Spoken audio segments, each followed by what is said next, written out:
What's up, everybody? This is episode 31 of Hoops Talk with Dave's Joint. Shout outs to everybody that's shown us love so far. Um, for those who haven't, go check out our videos on YouTube, Facebook, and Instagram TV. But without further ado, I have a special guest here today. He's one of the premier coaches in the state of Georgia and is very well known nationally. He's the head coach at Pace Academy in Atlanta, Georgia.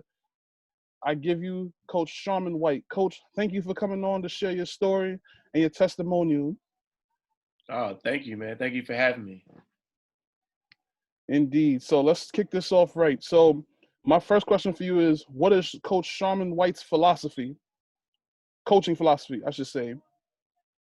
I feel my coaching philosophy is so wide array and so wide expanded. But it really comes down to just trying to take boys and make them young men through the sport of basketball. I mean, the wins and all that stuff, they come second. I feel like, but if I build up the right person, all that'll translate into all the success that you could ever dream of and even more. And that's been the case for me. I like to be considered, the hardest worker within the program. And with that being said, that means I'm gonna push my guys to be the hardest workers as well. So, Indeed. So my next question for you is, when did basketball first start for you? oh man, it started when I was a young boy. I played a little bit, but really, just loved the sport and always wanted to coach, man. I can remember being a kid and trying to coach the other little kids that were younger than me uh, out on the backyard goal in the projects where I grew up in Decatur, Georgia. But once I finished college, I knew I wanted to get into coaching. And I got into coaching right after college. I started coaching at Bunche Middle School in Atlanta, Georgia. First year I actually was an assistant, and after I finished that first year, the guy who was the head coach came to me and said, "Hey, are you ready to take it over?" And he was a little older guy, so I think he was pretty much ready to put the wraps on it. And so he asked me would I be interested in being the head coach, and I said yes, and I haven't looked back since, basically. So talk about growing up in Decatur and what's the basketball culture like in the state of Georgia? Growing up in Decatur, which Decatur was a really mecca for basketball during the time. My older brother, probably he had a lot of his teams that he played on had a lot of success. They won state championships. They had a lot of good players, but Decatur was known as a mecca for basketball. Had a great coach in Bob Reinhardt. But just the state of Georgia, period. Now, I think the basketball has always been solid to me, but I think it's amongst the nation's best. We'll go toe to toe with anybody in the country. It's just known as a football state.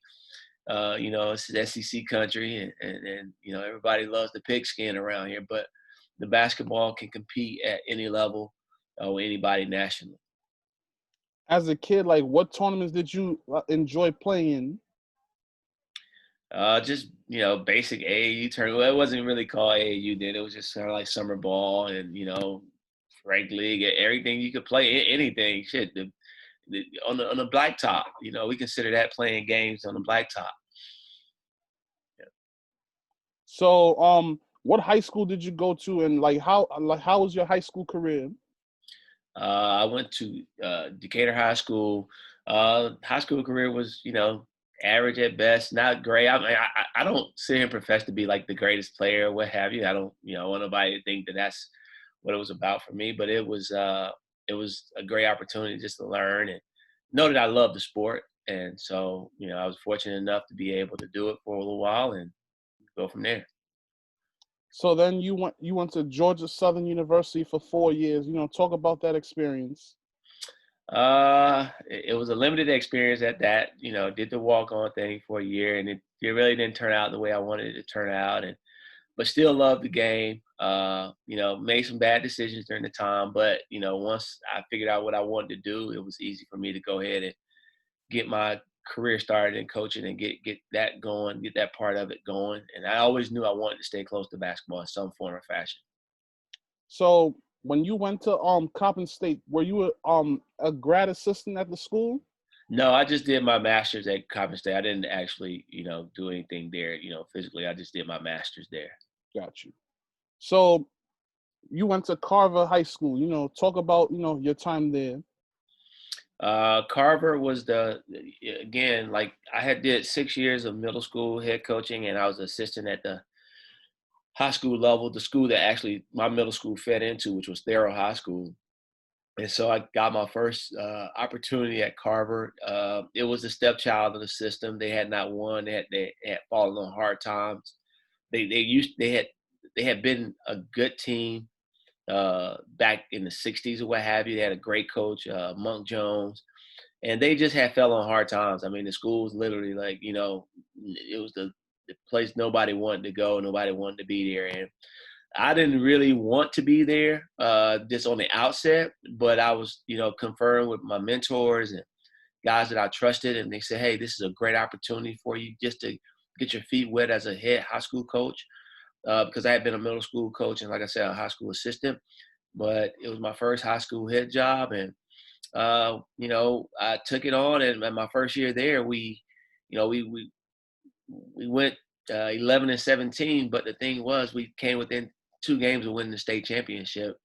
And it was all because, I had to start off with that program. I had to kind of go in and change the culture and change what those guys were thinking. And so, once we got that going, we were a hard team to beat. And we ended up, knocking off several number 1 seeds and almost like took it all the way to the state championship, which would have been incredible to have a losing record but win a state championship. But we were close. And then the next year we ended up, we did well. We lost in the first round of the state playoffs. But then the third year, we ended up going to the state championship. And we lost in the state championship game. And then that's when I got the call to go to Miller Grove. Now, Miller Grove, you won 268 games, had an .817 winning percentage, 6 championships. Talk about, your time over there. Miller Grove was great. It was a totally different thing that I had to go out and do because, like I was telling you earlier, at Carver, I had to go and, reestablish, go in and change the culture. But Miller Grove was a brand new school. And so whatever culture I brought into the school was going to be it for everybody that walked through that door. It wasn't like I had to go in and change. But we had got the cultures, together from the outset. And, it was great. We had we had a kid that was the best middle school player, and he was zoned for our school. And he decided to come. His mom told me, she said, because everybody in the state, private schools, big schools, they all were, beaming at him. And I thought, at some point he was going to probably go. But his mom was like, no, we're going to stay and we're going to raise up our own community. And he's going to stay here and he's going to play for you. And I thought that was a big deal, with a new school. He came on my second year there. And, we just kind of took off, and his name was Mufon Udofia. He ended up going to Georgia Tech. He now coaches with the Atlanta Hawks G League team. So he's doing well. But, it was just, not just him, but it was other kids too. But, it was that was a signature moment because, again, he could have he didn't have to come to a new school. We were just starting out, trying to build it and all that. But he did, and, he ended up having a really great career, over 2,400 points. But it got us kickstarted, and he ended up winning he was part of the group that won the first state championship. So, and after that, man, it just kept rolling. We kept, Tony Parker had a great career there. He was McDonald All-American, 4-time state champion, the only guy, in the state of Georgia that's won 4 consecutive state championships. And then we had other guys that come through, Brandon Morris, Henry Brooks, Dante Williams. All these guys were, great players. And Alterique Gilbert, who went to UConn, and now he's going to Wichita State. And so, we've had good players, but, the whole phenomenal the whole phenomenon behind it was, each group came in with a chip on their shoulder, wanting to prove that they were going to be able to, and that's how we were able to win 6 in a row at one point, which is a Georgia State record. And then we ended up winning 7 out of 8 as we lost it going for the 7th in a row. We lost in the quarterfinals, but we came back 2016 Alterique senior year, and we won it again. And that's when we ended up going to the Dicks, and we came within a game of getting to the championship of the Dicks game, the Dicks national final. So it was a tremendous ride, tremendous players, community, faculty, staff. It was awesome. It was an awesome ride. So talk about, having Alterique for 4 years. Like, he was a really, really good player. Well, I'm really good as an understatement. He was a great player for you. UConn, he had some injuries. What do you think the people will see of him at Wichita State? Oh, they're gonna get a dynamic player, man. But probably more than that, dynamic young man. He's a great young man. He gets it. He's the hardest worker. They're not gonna have any problems with him working his butt off trying to get to. He's so focused on his goals and so focused on being the best he can be. So he'll be able to go in there, I think, and help Wichita State tremendously. I think he will be a welcome addition to what they're trying to do. And they've had a good run of being in the NCAA tournament. I don't foresee it, changing with him coming as the new lead guard. So when did USA basketball come into play for you? 2013. I was asked to come work a mini camp in Colorado Springs. Had been knowing Don Showalter through various speaking engagements we had together, and we worked at LeBron James Skill Academy a couple times, and we talked about it a little bit, but got a call to come work one of the mini camps, and ended up working mini camp. Had a great time with it. Got a call a couple months later and asked what I did. I want to be a part of the junior national team coaching staff, and I was excited about that opportunity and went on and joined with John Showalter, who was the head coach, and then Miles Simon, who was assistant coach. And myself, I was assistant coach. And so we ended up winning a gold medal in 2015 for the U16s, which was a phenomenal experience. We were in Argentina, and we had some great guys that are now NBA guys, Wendell Carter and Gary Trent, and Jerry Vanderbilt, and it was just a host of great players all the way through.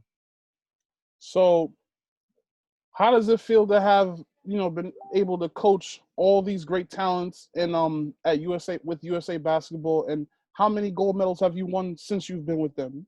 I've won 2 gold medals. It's been it's like I say, I don't think it's a culture in basketball period that matches USA basketball. I mean, it's words can't really describe it because it's done in such a way to where when you got guys that make millions of dollars are fighting to get a spot on a team, literally, when they during their off time to be a part of it, that tells you what kind of culture it is right there. And so we were so excited about the Olympics this upcoming, this would have been this summer.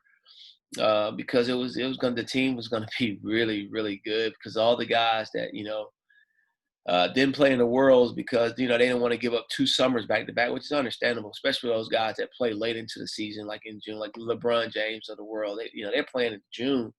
And so they all, they really don't get an off season if they, do that. So, but they were all geared up, ready to come and be a part of it this year. Kevin Durant was going to play, Stephen Curry. And so, when you got guys that really, want to be a part of this and want to represent their country, it tells you what kind of culture that program has. Amazing. So after all the success that you had on the high school level at Miller, Grove, and Carver, what made you decide to go into the college ranks at Georgia State? Well, I mean, I had been tagged a couple times by a couple of different college opportunities early in my career at Miller Grove, and I just didn't feel like it was the right time. I wanted to be the right fit, and at the time, I just didn't feel like it was the right time to do it. Had great teams, and in the middle of that run, it was hard to walk away from. You got great teams. It's hard just to walk away from 'em like that. But when Georgia State came around in 2016, it just felt right. Coach Hunter was a great guy, had a lot of success. And to me, it was a safe move for me, meaning I didn't have to move. I didn't have to relocate my family. My kids still went to the same school. Um, you know, I knew every coach basically in the state, AAU coaches, so recruiting was not going to be a big issue. So just knowing all of that and being able to work for a guy like Coach Hunter, and it was just, to me, it was a great opportunity to give it a try. And I didn't want to never look back and say I didn't get a chance to do that, or I missed the opportunity to do that. I wanted to do it and see what it was about, and I did, and had a great time with it. I mean, it was a great 2 years, but I was able to see exactly how that part of the business flows. Talk about, in your second year, you guys made it to the NCAA tournament. Like, talk about the experience of the big dance. Oh man, it's nothing like it. I think getting to the big dance is the experience. I think when you actually get to that game, you're in la la land anyway, because you're just glad to be there. For a team like us, we wanted to win the game, no doubt. We were put all our marbles in trying to win the game, but again, we were stacked up against a real good team, which most mid-majors, that's what happens. You're number 14 or 15 seed playing against a top 10 team in the country. We've got, players for days, talent for days. But I think the getting there part was the best part, like winning the conference championship and going through that gauntlet of a tournament in the Sun Belt Conference down in New Orleans that weekend, where we had to win 3 games to get there. And we had to play, 3 of the top 4 teams in the league, to get to that point. And to be able to do that and get there, and that feeling of winning it and celebrating on the court and cutting down the net and confetti everywhere, that was the true, because once we got to, I think we played in Nashville, but when we got there, it was just, all that was surreal, because it was so great, But the best part I can remember is actually the part that when we actually clinched that, that was the great part for me. So what made you go back to the high school level? It was an assortment of things. I mean, I enjoyed the college deal. I mean, I had no problem with it. I signed a lot of good players. Like you said, we went to the NCAA tournament, which was a great experience. But for me, I was, my kids, the recruiting put me on the road quite a bit. And so I was missing a lot of my kids, my son's basketball games, my daughter's cheerleading. And this was for 2 years. I never saw one of their basketball games or cheerleading competitions for 2 straight years. I never saw it live. And so I just value the time with them. They're 8 and 10 years old now. At the time, they were 6 and 8. But I just value that time. I didn't want to look up one day and they were, 17, 18. And I'm like, what happened to the time? And, I just, again, I value that. And I thought that it was, I'm looking more at their future than mine, per se. I want to make sure their future is secure. Their future is, in a great place. And so, me coming to Pace, part of it was, for my kids to be able to get this type of education and be able to move forward. So I thought it was a great opportunity, and Pace is a great place. It's one of the premier private institutions in the country. And so I thought it was a win-win situation. So yeah, so talk more about, Pace Academy. I mean, Pace is Pace, man. It's a great place, a great community. We have great faculty, we got great leadership. Great athletics. We got Wendell Carter, who played for the Bulls now. He graduated in 2017. I wasn't here at the time, but I know him from coaching him at USA basketball on that U15 team that we won, U16 team that won the gold medal in 2015. But, they've had some success in basketball. Last couple of years, they had had a couple of rough years in between after Wendell left. But since I've been here, we've been able to kind of right the ship, and we were able to win the state championship this year. And, we played a national schedule this past season, and we'll play another one this upcoming season. And so we're just trying to put the program in the right place and let it continue to thrive and be one of the top programs, not just in the state. We want to continue to try to make this, a program that's nationally recognized. It'd be hard to kind of accomplish what we did at Miller Grove just because that was such an amazing feat. But, for me, I want to do that. I want to be able to do better than what I did at Miller Grove here. So, again, just being here and being a part of such a great environment is great for me and my family. And just getting a chance to work with some of these young men who come through here is awesome. So talk a little bit about Matthew Cleveland. He's a phenomenal player. He definitely has pro potential. He's a 6'7" wing that can do a lot of things. I like when I describe him and people ask me to describe him, I kind of take a page back and I say he's Scottie Pippen with a 3 because he does so many things and he can still shoot the ball. And so he had a phenomenal year for us this year. He was Player of the Year in our in 3A, and he was first team All State. He every award you could imagine. He pretty much racked it up, and he's got over 30 high major offers. And should be in line to be probably a McDonald's All-American, Jordan All-American type of kid. So now talk about some other standouts on pace. We have kid Cole Middleton, who's our 21 class is a very strong class. We got Cole Middleton, who's a 6'6" kid, plays much bigger than 6'6", but he's a dominant force inside.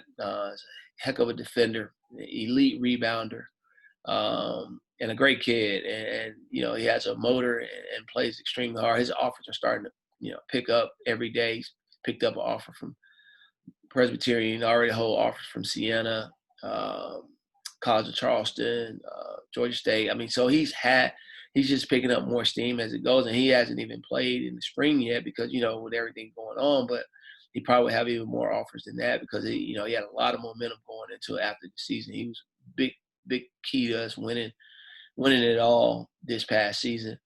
Then we got Madison Durr, who's a 6'5" point guard. That's I like to call. He's our version of Russell Westbrook. He plays downhill. Heck of a defender. Does everything. Can knows how to run the team. Not just from a standpoint on the court. He's a great leader off the court, and the guys respect him. And that's what you want out of that position. And he has offers from Siena, Florida Gulf Coast, Richmond. So he's kind of spread out too as far as a mid-major plus guy. So, and he has a lot of high major interests, which could, eventually turn into offers once these guys get back to being able to play in front of some coaches or being able to be watched by some coaches. Mm-hmm. Indeed. So, we already know about COVID-19. What are some conversations that you're having with your players at this time? We just try to during the COVID time, we just try to stay in contact, keep communication lines open, try to keep them, upbeat about it, but mainly just trying to, make sure that they understand that you can't let this time go by and let your game go with it. You got to continue to try to improve best way you can. A lot of our guys are taking heed to that. They're working relentlessly. So that when the time is for us to finally get back on the court, which we hope is soon, our guys will be able to see where that work paid off with them trying to, stay in shape and get better and, be a better player. So that's pretty much it. So with all these procedures, a lot of events are opening up down there in Georgia. Do you feel like as long as the precautions, are safe, that it would be a good thing for the kids to have basketball? Because so many things have been taken away from them, proms, graduations, and stuff like that. Like, do you feel like it would be a good thing to have some tournaments, just to give them something to have? Well, I mean, I'm all for that, but I do want to err on the side of caution too. I don't want these kids put themselves in a position where it's not safe or it's not a smart thing to do. From a scientific standpoint, I'm all for them wanting to get back. I want to see them. I want to be back in the gym with them. I mean, but I do want I want it to be known that this thing is not it's not a joke or anything. This is real, and got a lot of people to not make it from it, and so I don't take it lightly at all. And so again, I just want to make sure that it's a safe situation for them, and that everything's been done to make sure they are in a good situation, not to be infected or what have you. So I'm looking forward to seeing guys play and seeing guys back in the gym with us and all of that. I'm all for it, and I miss it immensely. But at the same time, I want to make sure everything is in a good place, from a physical standpoint. What are some events that we can see Pace at next season? We'll be participating in the Nike Hoop Hall West in Phoenix. We'll be playing St. Mary's out of Phoenix, and we'll be playing DeMatha. And then we'll go to Chick-fil-A Classic in South Carolina, Columbia, South Carolina, and we'll play that, prior to Christmas. And then we'll go to Bass Pro out in Springfield, Missouri, and we'll play in that. We'll play in quite a few local events here that are, top notch. Atlanta Hawks, they do a preseason event that's turned out to be really, really good. So we'll be participating in that and some other things. And we got, a really good region schedule. So we got a jam-packed schedule. Indeed. Final question: what's next in the future for Sharman White and Pace Academy? Just trying to continue to get better and continue to make Pace a household name when it comes not just to basketball, but just continue to uplift what school is about, which is being a place where kids can find out who they are and become even more than what they thought they could be. And so we just want to continue to carry that banner and carry that flag for Pace Academy on and off the court. And, personally just continue to build young men and make them better young men as they go out into society. And especially with everything that's going on, you want to make sure that they are equipped to know what it is that's going to, help them be able to teach their children. Indeed. Thank you, Coach, for taking the time to come on today to my platform and share your story. It's a great story, befitting of a coach, and I wish you nothing but the best with Pace moving forward. Thank you so much, Dave. Thanks for having me. Well, everybody, this is episode 31 of Hoops Talk with Dave's Joint. Definitely check out this episode on YouTube, Facebook, and IGTV. Especially if you're from the Atlanta area, definitely support Coach White and the PACE program, and definitely check out this episode. But anyway, be safe, be blessed, and if you're able to get into a gym, do so with these safety precautions, but most importantly, be safe. Peace. Take care.